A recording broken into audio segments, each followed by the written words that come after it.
Tomb Raider Legend.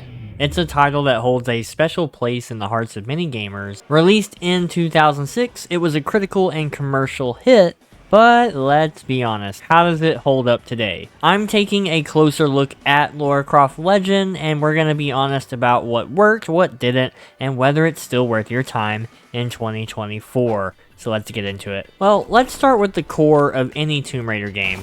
The adventure and gameplay. The platforming was smoother, the puzzles were clever, and the combat was more polished than Angel of Darkness. And fast forward to 2024, I feel like this is still relevant today. And one of the features I like the most is interactive environments. So like climbing and swinging feels fluid, the grappling hook adds a new dimension to exploration, and you can like pull collectibles to you. The puzzles are not particularly hard to solve, but the way the game hides important objects in plain sight is a clever touch that I think a lot of games now are still missing. Games also like to highlight everything in yellow, whereas this you could just kind of see the pathway, but it wasn't super obvious, which I really like. So at the time in 2006, combat was revamped. The addition of quick time events and a more dynamic combat system made battles feel more intense and climactic. In this case, you can shoot, roll, and dodge, throw grenades, and also pick up enemy weapons to add, a little bit of variety there. I would say at the time this was obviously well executed, and it's still well executed today. It's just in 2024 we have advanced combat now. So you're used to like hiding behind cover, you're used to having a sniper rifle, you're used to having like a targeter for your grenades where you can throw it without having to lock on to an enemy. I also like QTEs in games for quick time events, but I know a lot of people don't like them. I really like them. The only bad thing about this game is they come out of nowhere when you're least expecting them, so you end up dying horrible deaths.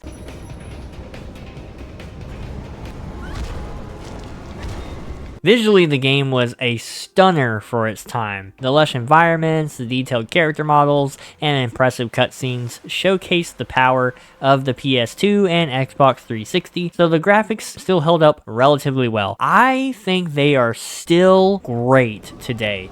Like, these are still better graphics than a lot of video games that we have now. It's not even a comparison. And I don't think that's to discredit people that are making games today. I just think that's the power of Crystal Dynamics in 2006. Like, you can kick rocks, water is dripping off of you going through a waterfall, you have a really cool animation of like just flipping over a ledge, doing a little loop-de-loop on poles, doing some gymnastic flips and double dutch twists or whatever they're called. Like, the attention to detail and the animations, it adds so much more variety to the character, so it feels really good. I will say the story is probably the worst part about the game. You get 20 to 30 seconds of cutscenes between each level. They explain it well enough, but not enough to really care about the characters themselves. Yeah, so after a plane crash in the beginning of the game, Lara Croft and her mom are in a tomb,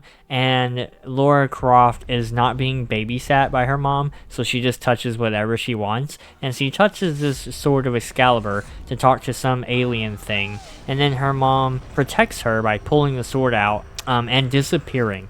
And all Laura has to say for it is, "Mother." And then she kind of just walks out, which I don't know how she even gets out or finds anyone to save her, period, because she's by herself and she's a child. As you can see, I'm kind of upset about this for no reason. And that's not to say the story is terrible, it's just not a big highlight for the game. They want you in the action and adventure, as much as possible. That being said, Laura does deliver some of the coldest, most badass lines in this game. Are you deaf? I don't know. Let's see. Try begging for your life like you did the last time we spoke. Well, then why don't you stay here and consider the future? Make sure I'm not in it, however. You won't enjoy seeing me again.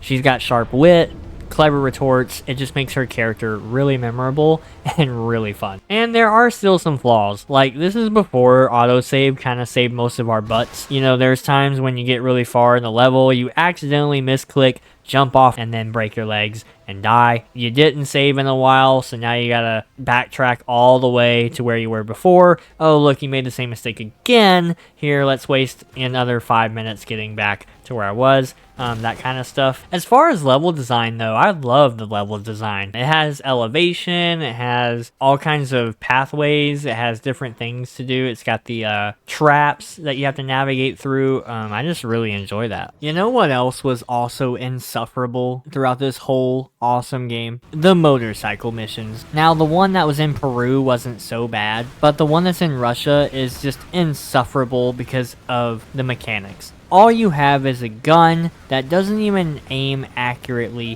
while you're trying to shoot people off of a bike, and then later you have to shoot them out of a car. All of this while avoiding obstacles, and you're getting shot without any hopes to dodge the gunfire. And look, you could even call this, you know, get good, my skill sucks, and that's okay. Because I agree that I suck at these parts. The checkpoints are just really long in between those missions, so they were just kind of frustrating for me more than anything. You know, compare that to today where you have like Uncharted that has more cinematic pieces, or like Call of Duty that has more cinematic chase scenes or car scenes. This just really didn't age well as far as what the game is in 2024. Another plus is finding secrets is really rewarding.